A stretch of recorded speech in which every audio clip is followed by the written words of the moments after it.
नमस्कार दोस्तों, स्वागत है आपका एक बार फिर से मेरे चैनल द बुद्धा ब्रेन में। दोस्तों, जैसा कि आप जानते हैं, इस समय मैं जिस शीर्षक को आपके सामने लेकर उपस्थित हुआ हूँ, यह शीर्षक मैंने लिया है भगवान बुद्ध और उनका धम्म ग्रंथ से, जो कि डॉक्टर भीमराव अंबेडकर द्वारा रचित एक अद्वितीय रचना है। पिछले वीडियो में हमने देखा कि कैसे महामाया सिद्धार्थ की माता मृत्यु अवस्था को प्राप्त होती हैं। इस वीडियो में हम जानेंगे कि राजकुमार सिद्धार्थ की बचपन की आरंभ प्रवृत्तियां कैसी थीं। तो आइए आगे बढ़ते हैं। जब कभी वह अपने पिता की जमीन पर जाता, वहां कृषि संबंधी कोई काम न होता। वह किसी एकांत कोने में जाकर ध्यानारूढ़ हो जाता। निसंदेह उसे सभी प्रकार की शिक्षा मिल रही थी, किंतु साथ साथ एक क्षत्रिय के योग्य सैनिक शिक्षा भी उसे मिल रही थी। लेकिन क्षत्रिय शिक्षा से वह उदासीन रहता था। सुद्धोधन को इस बात का ध्यान था कि कहीं ऐसा न हो कि सिद्धार्थ में मानसिक गुणों का ही विकास हो, वह छात्र बल में पिछड़ जाए। सिद्धार्थ स्वभाव से कारुणिक था। उसे यह अच्छा नहीं लगता था कि आदमी आदमी का शोषण करे। एक दिन अपने कुछ मित्रों सहित वह अपने पिता के खेत पर गया। वहां उसने देखा कि मजदूर खेत कोड़ रहे हैं, बांध रहे हैं, किंतु उनके तन पर पर्याप्त कपड़े नहीं हैं। वे सूर्य के ताप से जल रहे हैं। उस दृश्य का उसके चित्त पर बड़ा प्रभाव पड़ा। उसने अपने एक मित्र से कहा, एक आदमी दूसरे का शोषण करे, क्या इसे ठीक कहा जाएगा? मजदूर मेहनत करे और मालिक उसकी मजदूरी पर गुलछड़े उड़ाए, यह ठीक कैसे हो सकता है? उसके मित्रों के पास इस प्रश्न का कोई उत्तर न था, क्योंकि वह पुराने विचार परंपरा को मानने वाले थे कि किसान मजदूर का जन्म अपने मालिकों की सेवा करने के लिए ही हुआ है। ऐसा करना ही उनका धर्म है। शाक के लोग वह प्रमंडल नाम का एक उत्सव मनाया करते थे। धान बोने के प्रथम दिन मनाया जाने वाला यह एक ग्रामीण उत्सव था। शाक्यों की प्रथा के अनुसार उस दिन हर शाक्य को अपने हाथ से हल जोतना पड़ता था। सिद्धार्थ ने हमेशा इस प्रथा का पालन किया। वह अपने हाथ से हल चलाया करता था। यद्यपि वह विद्वान था, किंतु उसे शरीर श्रम से घृणा न थी। उसका क्षत्रिय कुल था। उसे धनुष चलाने तथा अन्य शास्त्रों का प्रयोग करने की शिक्षा मिली थी, लेकिन वह किसी भी प्राणी को अनावश्यक कष्ट नहीं देना चाहता था। वह शिकारियों के दल के साथ जाने से इनकार कर देता था। उसके मित्र कहते थे, क्या तुम्हें शेर चीतों से डर लगता है? वह प्रति उत्तर देता, मैं जानता हूं कि तुम शेर चीतों को नहीं मारने वाले हो। तुम हिरणों तथा खरगोशों जैसे निष्प्रिय जानवरों को ही मारने वाले हो। शिकार के लिए नहीं तो अपने मित्रों का निशाना देखने के लिए ही आ जाओ। उसके मित्र इस तरह से उसे आग्रह करते थे। सिद्धार्थ इस तरह के निमंत्रण को भी अस्वीकार कर देता था।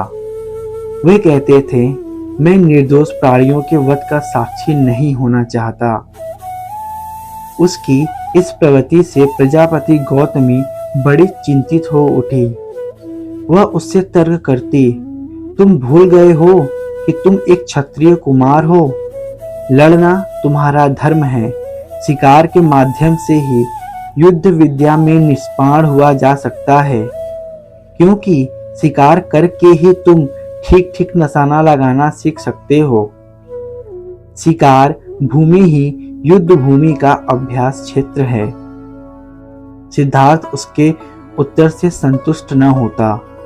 वह गौतमी से पूछता, माँ, यह तो बता कि आदमी का आदमी को मारना एक आदमी का धर्म कैसे हो सकता है? गौतमी उत्तर देती, यह सब तर्क एक सन्यासी के योग्य है, लेकिन क्षत्रिय का तो धर्म लड़ना ही है। यदि क्षत्रिय भी नहीं लड़ेगा तो राष्ट्र का संरक्षण कौन करेगा? लेकिन माँ, यदि सब क्षत्रिय परस्पर एक दूसरे को प्रेम करे तो क्या बिना कटे मरे वे राष्ट्र का संरक्षण कर नहीं सकते?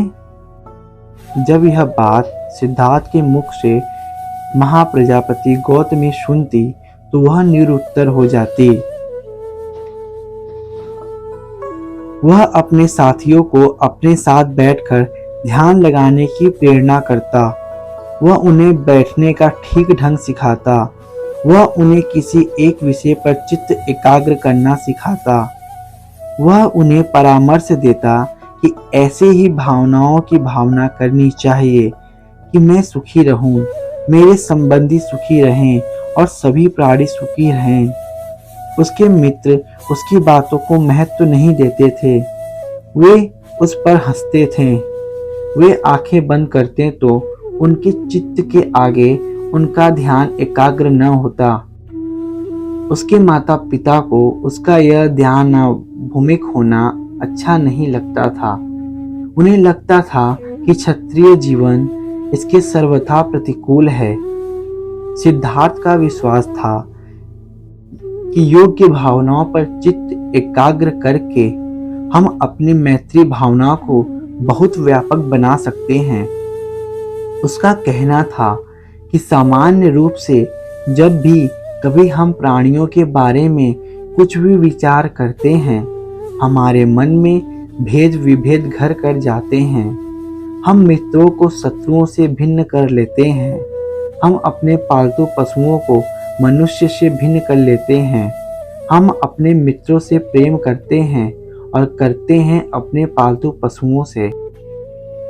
हमें इस विभाजक रेखा की सीमा के उस पार जाना चाहिए। यह कार्य तभी कर सकते हैं जब हम अपने ध्यान में इस व्यवहार की जगत की सीमाओं को लांघ सकें। उसका बचपन बहुत ही करुणामय था। एक बार वह अपने पिता के खेतों पर गया। विश्राम के समय वह एक वृक्ष के नीचे लेटा हुआ प्राकृतिक शांति और सौंदर्य का आनंद लूट रहा था। उसी समय आकाश से एक पंछी ठीक उसी के सामने आ गिरा। पंछी को तीर लगा हुआ था जिसने उसे विंध दिया था और जिसके कारण वह तड़प रहा था। सिद्धार्थ पंछी की सहायता के लिए उठ बैठा। उसने उसका तीर निकाला, जख्म पर पट्टी बांधी और पीने के लिए पानी दिया। उसने पंछी को गोद में ले लिया और अपनी चादर के भीतर छिपाकर उसे अपनी छाती की गर्मी पहुंचाने लगा। सिद्धार्थ को आश्चर्य था कि इस असहाय पंछी को किसने बींधा होगा। शीघ्र ही उसका ममेरा भाई देवदत्त वहां आ पहुंचा। वह शिकार के सभी आयुधों में संपन्न था। उसने सिद्धार्थ से कहा कि उसने उड़ते हुए पंछी पर तीर चलाया था। पंछी घायल हो गया था। कुछ दूर उछलकर वह वहीं आसपास आ गिरा था। उसने सिद्धार्थ से पूछा, क्या तुमने उसे देखा है? सिद्धार्थ ने हाँ कहकर स्वीकार किया और वह पंछी भी उसे दिखाया, जो अब बहुत कुछ स्वच्छ हो चला था। देवदत्त ने मांग की कि उसका पंछी उसे दे दिया जाए। सिद्धार्थ ने इनकार किया। दोनों में घोर विवाद हुआ। देवदत्त का कहना था कि शिकार के नियमों के अनुसार जो पंछी को मारता है वही मालिक होता है, इसलिए वही उसका मालिक है। सिद्धार्थ का कहना था कि यह आधार सर्वथा गलत है। जो किसी की रक्षा करता है वही उसका स्वामी हो सकता है। हत्यारा कैसे किसी का स्वामी हो सकता है? दोनों में से कोई एक पक्ष भी झुकने को तैयार नहीं था। मामला न्यायालय तक जा पहुंचा। न्यायालय में एक विद्वान ऋषि रहते थे। उन्होंने कहा कि इस बात का निर्णय तो यह पंछी स्वयं ही लेगा। सिद्धार्थ, तुम इसे नीचे उतार दो। यह पंछी जिसके पास भी जाएगा, यह पंछी उसका हो जाएगा। सिद्धार्थ ने उस ऋषि की बात मानी और पंछी को अपने से कुछ दूर नीचे उतार दिया। पंछी खड़ा होकर सिद्धार्थ और देवदत्त को लगातार देखता रहा। कुछ देर बीत जाने के बाद पंछी धीरे धीरे चलता हुआ सिद्धार्थ के पास आ पहुंचा। सिद्धार्थ ने फिर उसे अपने गोद में उठा लिया। तब ऋषि ने देवदत्त से कहा कि देख लो देवदत्त, परिणाम तुम्हारे सामने है। जो किसी की जान बचाए, जो किसी की रक्षा करे, जिसके अंदर करुणा हो, दया हो, वही किसी का स्वामी हो सकता है। हत्यारा कैसे किसी का स्वामी हो सकता है? इस पंछी ने अपना निर्णय सुना दिया है। यह पंछी सिद्धार्थ का है। न्यायालय ने सिद्धार्थ के पक्ष में निर्णय दिया। देवदत्त सिद्धार्थ का बैरी बन गया, लेकिन सिद्धार्थ की करुणा ऐसी अनुपम थी कि वह मेरे भाई को प्रसन्न बनाए रखने की बजाय एक पंछी की जान बचाना अधिक श्रेष्ठकर समझते थे। सिद्धार्थ गौतम का आरंभिक जीवन कुछ ऐसा ही था। तो दोस्तों, देखा आपने कि कैसे उस ऋषि ने देवदत्त और सिद्धार्थ को समझाया कि मारने वाले से अधिक बचाने वाला बड़ा होता है। और यह बात तो बिल्कुल ही सत्य है। जो किसी की जान बचाए, जिसके अंदर करुणा हो, जिसके अंदर दया हो, जो दूसरों की रक्षा करे, वही स्वामी हो सकता है। कोई हत्यारा कैसे किसी का स्वामी हो सकता है? तो दोस्तों, इस वीडियो को देखने के लिए आपका बहुत बहुत धन्यवाद। यदि आप हमारे चैनल पे नए हैं तो कृपया हमारे चैनल को सब्सक्राइब करें और साथ ही साथ बेल आइकन को प्रेस कर दें। मिलते हैं नेक्स्ट एपिसोड में। तब तक के लिए नमो बुद्धाय।